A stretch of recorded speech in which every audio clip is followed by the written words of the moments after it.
अभिशाप का कारण बन जाते हैं। दुष्ट के हाथ में गए तो वो दूसरे को कष्ट ही देगा।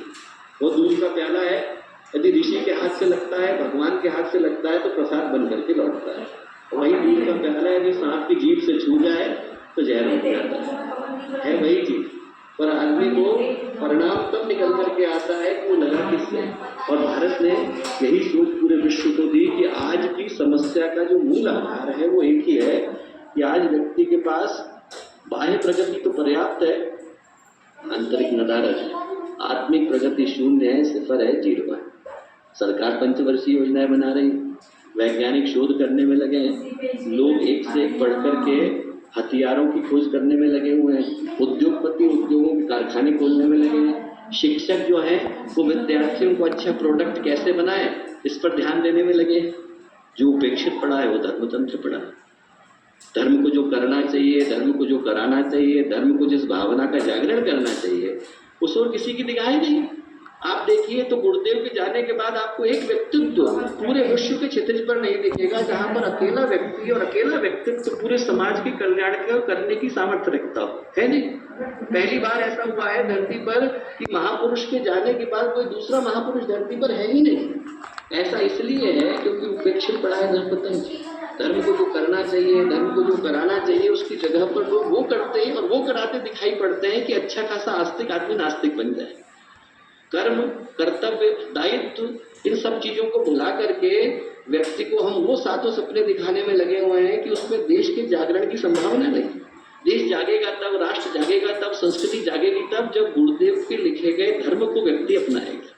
गुरुदेव का लिखा गया धर्म बड़ा सीधा सरल है कि व्यक्ति की आत्मिक, आंतरिक और उसके अंदर की आध्यात्मिक प्रगति ही मनुष्य के व्यक्तित्व का आधार है। वही एकमात्र संभावना है।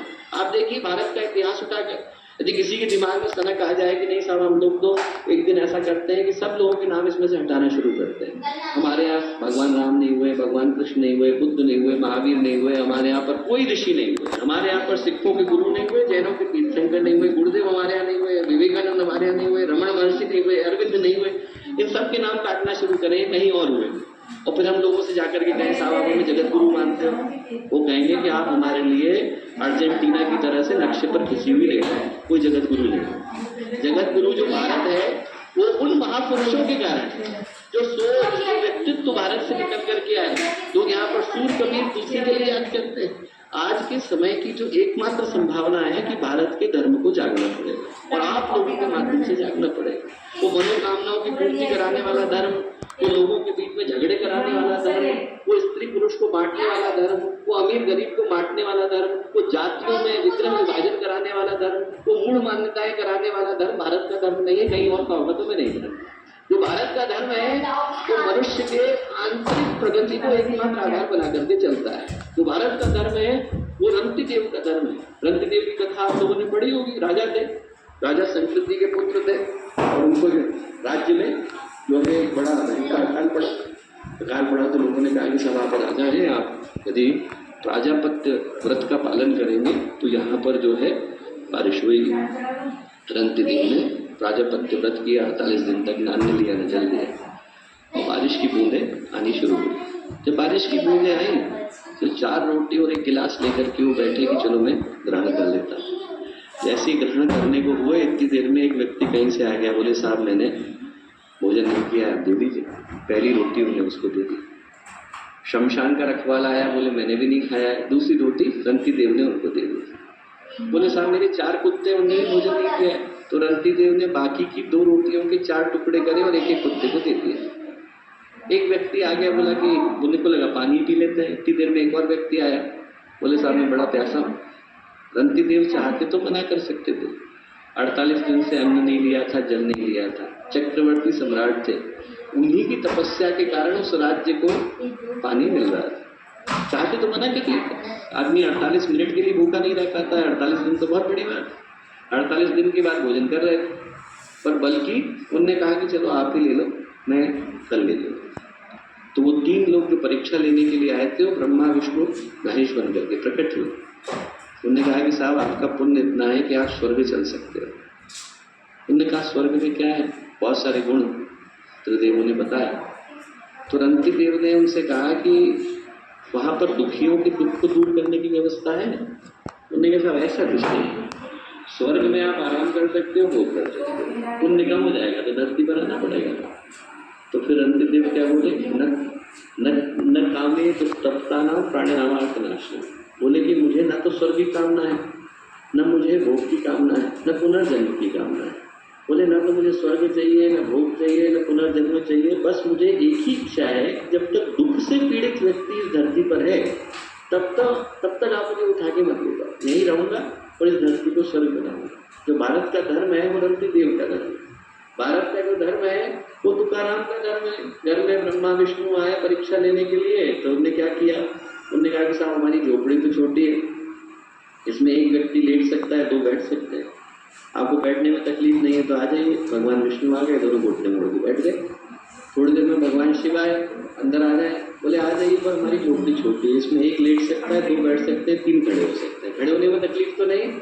भगवान शिव आ गए, तीनों खड़े हो गए, रात निकल गई। रात निकलने के बाद ब्रह्मा विष्णु ने अपने आप को प्रकट किया, बोले तुकाराम तुम देवता हो, तुम्हारी परीक्षा लेने के लिए हम आए थे। तुकाराम बोले कि साहब कैसा देवता हो, मेरी झोपड़ी तो छोटी है। भगवान बोले कि झोपड़ी छोटी है पर दिल तो बड़ा है। तो जो जिसका दिल बड़ा है वो भारत का देवता बन जाता है। भारत का देवता वो है जिसमें व्यक्ति के पास धन है कि नहीं, पर उसके पास भावनाओं की अमीरी होनी चाहिए। भारत का देवता वो है जिसके पास संपदा है कि नहीं, पर उसके पास संस्कृति होनी चाहिए।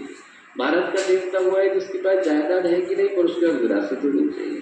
भारत का देवता वो है जिसके पास बाहर से कुछ हो ना हो, पर भीतर से सब कुछ होना चाहिए।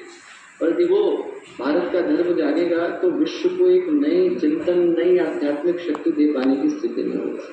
उस लेख में गुरुदेव ने लिखा कि आने वाले दिनों में भारत का जो धर्म तंत्र है वो अपने परिष्कृत रूप में सबके सामने उपस्थित होगा।